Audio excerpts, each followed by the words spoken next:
Ever pondered upon the intricate tapestry of history that has woven the relationship between Russia and Ukraine? Let's unravel it together.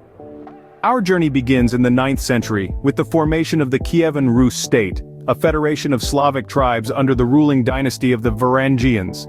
This federation, considered the cultural precursor to both Russia and Ukraine, was a significant player in European politics and trade. However, in the mid-13th century, the Mongol invasion disrupted this unity, leading to the fragmentation of the Kievan Rus. Over the centuries, the western parts gravitated towards Poland and Lithuania, while the eastern regions, including Moscow, fell under Mongol rule. Fast forward to the mid-17th century, when the Treaty of Pereyaslav marked a pivotal moment in Ukraine's history. This agreement, signed amidst the turmoil of the Cossack uprising against Poland, sought the protection of the Muscovite Tsar. However, it inadvertently led to the gradual loss of autonomy for Ukraine, as it became increasingly absorbed into the Russian sphere of influence. The effects of World War II further complicated this relationship. Ukraine suffered severe damage and loss of life, but also saw a surge in its industrial development due to the relocation of Soviet industries away from the front lines. Post-war, Ukraine remained a key republic within the Soviet Union, contributing significantly to its agricultural and industrial output. With the dissolution of the Soviet Union in 1991, Ukraine declared independence, marking a new chapter in its history. But the ties and tensions with its neighbor to the east were far from over. Thus, the past has sowed seeds of contention and cooperation between these two nations, setting the stage for their present-day relations. The echoes of history reverberate in the current conflict. So, what sparked the Russia-Ukraine war? Our journey begins with Ukraine's westward leanings. Following the dissolution of the Soviet Union, Ukraine found itself at a crossroads, torn between the allure of the European Union and its historical ties to Russia. Over time, Ukraine began to favor closer ties with the West, a move that did not sit well with Russia. This tug-of-war for influence escalated dramatically in 2014. The world watched as Russia annexed Crimea, a region that was part of Ukraine but had a significant Russian-speaking population. It was a move that shocked the international community, leading to widespread condemnation and sanctions against Russia.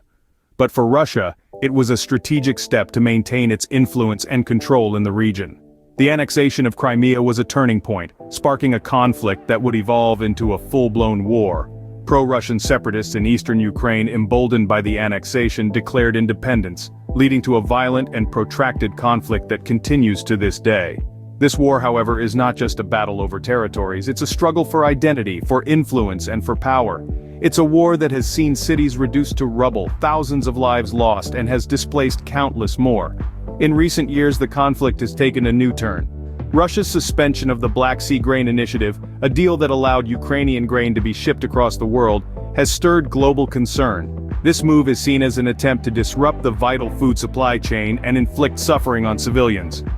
The potential collapse of this deal could have far-reaching implications, not just for Ukraine, but for the world at large. As the conflict rages on, the world watches with bated breath, and the question arises: who benefits the most from this war?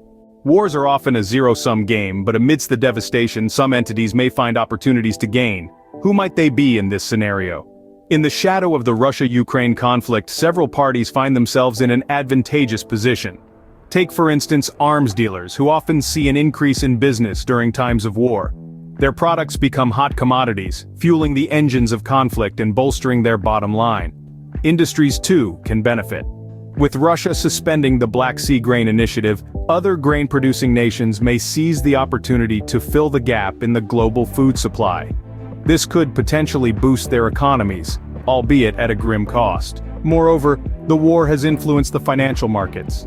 Southern European bond markets, for instance, have remained stable despite the conflict. The expectation of greater European Union integration and the possibility of joint bond sales in the face of uncertainty have kept these markets resilient.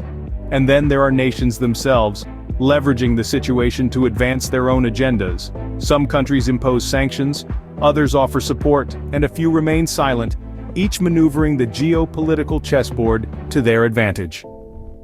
The ripple effects of the Russia-Ukraine conflict are indeed far-reaching, impacting not just the warring parties, but the global stage.